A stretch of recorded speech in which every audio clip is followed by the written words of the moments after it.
Imagine a disease so deadly it wiped out nearly half of Europe and left behind dark scars we still see in history today.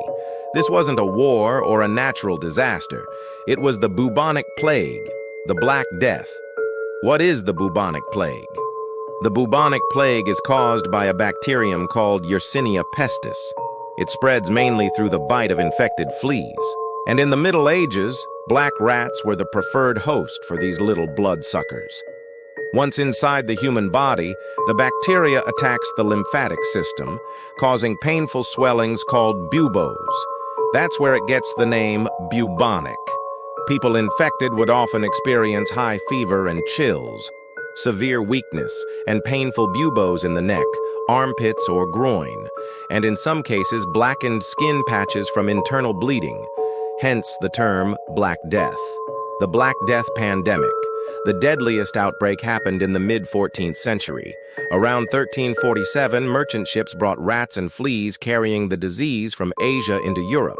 Within just a few years, the plague had spread across the continent.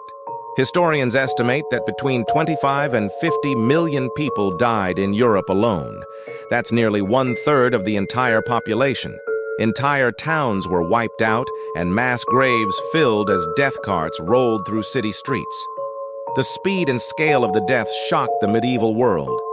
The plague and society. The bubonic plague didn't just bring death, it reshaped society, labor, and economy. With so many workers dead, labor shortages gave surviving peasants more bargaining power. This helped weaken the feudal system that had dominated medieval Europe. Religion, many believed the plague was punishment from God. While some turned to religion with greater intensity, others lost faith as prayers and rituals failed to stop the disease. Medicine. The crisis encouraged early efforts at public health. Quarantines, isolation, and better sanitation practices began to take shape. Culture, art, and literature were filled with dark imagery, skeletons and themes of mortality, reflecting the trauma of the era. The plague today. Here's the surprising part. The plague didn't disappear. Even today, cases of bubonic plague are reported in places like Madagascar, the Democratic Republic of Congo, Peru, and even the Western United States. The difference now is modern medicine. Thanks to antibiotics such as doxycycline or streptomycin, the plague can be treated effectively if caught early. Outbreaks are rare and quickly contained. Why does it matter?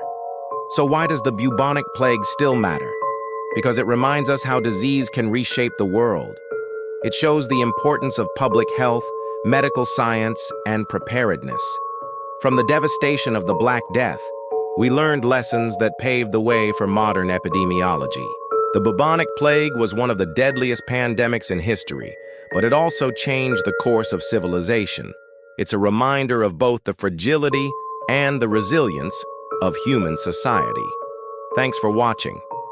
If you enjoyed this breakdown of history's deadliest disease, hit like, tap the bell icon for more.